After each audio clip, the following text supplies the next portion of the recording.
100% అమ్మా. నేను చెప్పింది ఏంటి, ఆ రోజు మీరు దయచేసి మీ జర్నలిస్టులు కూడా గమనించాలి.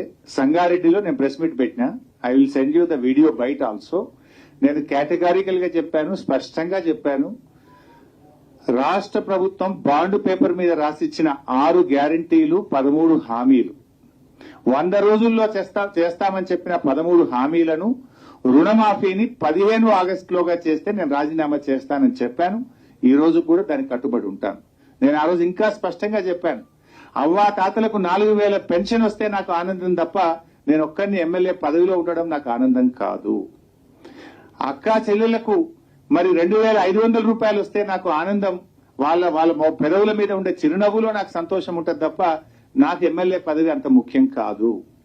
ఇవాళ ప్రతి పేదవాడికి ఇల్లు ఇస్తామన్నారు 5 లక్షల రూపాయలతోని. పేదలందరికీ ఇల్లు వస్తే నేను ఆనందపడతా తప్ప నేనేదో కొత్తగా ఎమ్మెల్యే పదవి చేస్తలేను, నాకే మంత్రి పదవి ఎమ్మెల్యే పదవి నేను కొత్తగా జీవితంలో అనుభవిస్తలేను. నా పదవి కంటే తెలంగాణ ప్రజల అక్కా చెల్లెళ్ళ అవ్వాతాతల కళ్ళల్లో వాళ్ళ పెదవుల మీద సంతోషమే నాకు ఆనందం. వాళ్ళందరికీ నువ్వు ఇస్తే, కనీసం నా ఛాలెంజ్ తీసుకొని అయినా ఇస్తే నేను రాజీనామా చేస్తా, మళ్ళీ నిలబడాలని కూడా చెప్పిన. ఇప్పుడు కూడా చెప్తున్నా మీ ద్వారా, రుణమాఫీ 15 ఆగస్టులోగా పూర్తి చేయడంతో పాటు 100 రోజుల్లో అమలు చేస్తామన్న బాండ్ పేపర్ మీద రాసిచ్చిన 13 హామీలు అమలు చేయండి. I'm ready for my resignation. అన్న వాళ్ళు చెప్పిండ్రే, నువ్వు చెప్పరా? అదే 4000 పింఛన్ వచ్చినా? అదే 4000 పింఛన్ కాదు రగన్న. మే నెల 2000 పెన్షన్ ఇచ్చే 2000 మే రాలే, జూన్ 2000 రాలే. 2 నెలల నుంచి అవ్వాతాతలకు పింఛన్ రాక పరిశాన్ అవుతున్నారు. ఇచ్చే ఏమన్నా చూడండి, ఉన్న కొన 4 మంది వేస్తే ఉన్న 4 పోయిందట. 4000 వస్తుందని పాపం అవ్వాతాతలు ఆనందపడ్డరు, ఎదురు చూసిండ్రు. కానీ దురదృష్టం ఏంటంటే ఇప్పటికీ మే నెల, జూన్ నెల 2000 పెన్షన్ అవ్వాతాతలకు ఇవ్వలేదు. ఇచ్చే 2000 కూడా చక్కగా ఇస్తలేరు వీళ్ళు. అడుగుతున్న రగన్న, 5 అమలు చేసింది అన్నారు కదా. నేను దయచేసి జర్నలిస్ట్ మిత్రులకు, జర్నలిస్టుల ద్వారా ప్రజలకు కూడా చెప్పదలుచుకున్నా. వాళ్ళు ఇచ్చిన మొదటి హామీ ఏందే? మొదటి హామీ 7500 రూపాయలు రైతు భరోసా ఇస్తామన్నారు. వచ్చింది ఎవరికన్నా? రాలే. రెండవ హామీ ఏమన్నారే? అవ్వాతాతలకు 4000 పింఛన్. వచ్చినాదే? రాలే. మూడవ హామీ ఏంటిదే? మహిళలందరికీ 2500 రూపాయలు ఇస్తామన్నారు. వచ్చినాదే? రాలే. నాలుగో హామీ ఏందే? పేదలందరికీ డబుల్ బెడ్రూమ్ ఇల్లు. వచ్చినాదే? రాలే. ఐదోది ఏమన్నారే? విద్యార్థులకు విద్యార్థి భరోసా కార్డు ఇస్తాము, 5 లక్షలు ఇస్తామన్నారు. వచ్చినాదే? రాలే. ఏమొచ్చినాయి? 5 హామీలు, 5 అమలే కాలే. అంటే అధికారంలో ఉన్నామని, పదవిలో ఉన్నామని గొంతు పెద్దగా చేసుకొని మాట్లాడినంత మాత్రాన వచ్చిందా రాలేదా ప్రజలకు తెలియదా? ఈ రాష్ట్రంలో అక్కచెల్లెలకు 2500 వచ్చిందా లేదా అక్కచెల్లెలకు తెలియదా? అవ్వాతాతలకు 4000 వచ్చినాయా లేదా తెలియదా? ఇలా నువ్వు ఇచ్చిన గ్యాస్ కరెంటు కూడా సగం సగమే కాదే. ఈ రాష్ట్రంలో 90 లక్షల మంది తెల్ల రేషన్ కార్డుదారులు ఉన్నారు. నువ్వు ఎంతమందికి ఉచిత గ్యాస్ ఇచ్చినవే? నువ్వు గ్యాస్ ఎంతకైతే సగం మంది కూడా రాలేదు. అంటే ఇలా మీరు ప్రజలను తప్పుదో పట్టే ప్రయత్నం చేస్తున్నారు. నేను ఇంకా చాలా అంశాలు మాట్లాడాలనుకున్నా కానీ ఇది కొన్ని లక్షల మంది రైతులకు సంబంధించింది కనుక నేను ఇతర అంశాల్లోకి పోవడం లేదు. దయచేసి జర్నలిస్టులను కూడా నేను కోరేది, ఎంతో ఆశతో ఈ ప్రభుత్వానికి రైతులు ఓట్లేసినారు. ఇవాళ వాళ్ళ ఆశలను వమ్ము చేస్తున్నది ఈ ప్రభుత్వం. ఇప్పటికే మీరు చూస్తున్నారు, రోజు పొద్దున్నే పేపర్ చూడాలంటే బాధ అవుతుంది.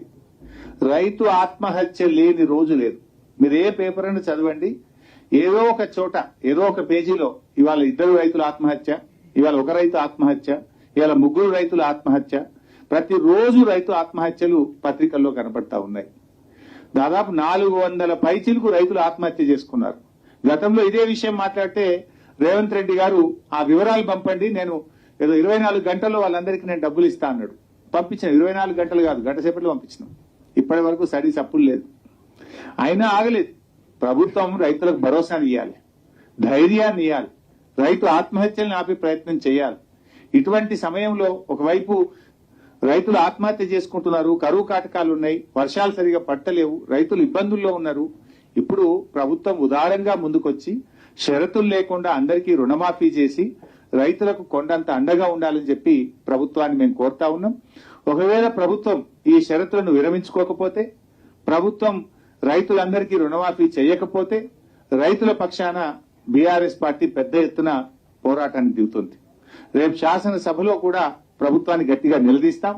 ప్రజా పోరాటాలకు కూడా శ్రీకారం చుట్టాం. ఆనాడు సవాళ్లు విసిరిన వాళ్ళకి నా విజ్ఞప్తి ఒక్కటే, మిమ్మల్ని రాజీనామా చేయమని మేము అడగం, ఎందుకంటే మీరు ఎట్లాగూ పారిపోతారు మాకు తెలుసు. కాకపోతే ఇప్పటికైనా కాంగ్రెస్ మాట ఇస్తే మాట నిలబెట్టుకుంటది. సోనియా గాంధీ గారు, రాహుల్ గాంధీ గారు మాట ఇస్తే అది శిలాశాసనం. ఆ మాట తప్పరు. రాజకీయ ప్రయోజనాల కోసం గాంధీ కుటుంబం మాట ఇవ్వదన్న సంగతిని మీరు గుర్తు పెట్టుకోవాలి. మీలాంటి మాటలు గాంధీ కుటుంబం ఇవ్వదు. ఈ రోజు మనమందరం శ్రీ మల్లికార్జున్ ఖర్గే గారు, శ్రీమతి సోనియా గాంధీ గారు, శ్రీ రాహుల్ గాంధీ గారికి మీ అందరి తరఫున, తెలంగాణ రాష్ట్ర రైతాంగం తరఫున వారికి కృతజ్ఞతలు తెలియజేసే ఏకగ్రీవ తీర్మానం మనం ఈ సమావేశంలో ప్రవేశపెడుతున్నాం. అందరు ఈ రైతు వేదికల దగ్గర ఉన్న వేలాది మంది రైతులు అందరూ కూడా పెద్ద ఎత్తున చప్పట్లతో వారికి అభినందనలు తెలియజేస్తూ, కృతజ్ఞతలు తెలియజేస్తూ తీర్మానం ప్రవేశపెడుతున్నాం. ఆ తీర్మానానికి అనుకూలంగా ఇక్కడున్న పెద్దలందరూ, అక్కడ రైతు వేదికలలో ఉన్న రైతులందరినీ కూడా ఆమోదించాల్సిందిగా, చప్పట్లు కొట్టాల్సిందిగా మీకందరికీ నేను విజ్ఞప్తి చేస్తున్నా.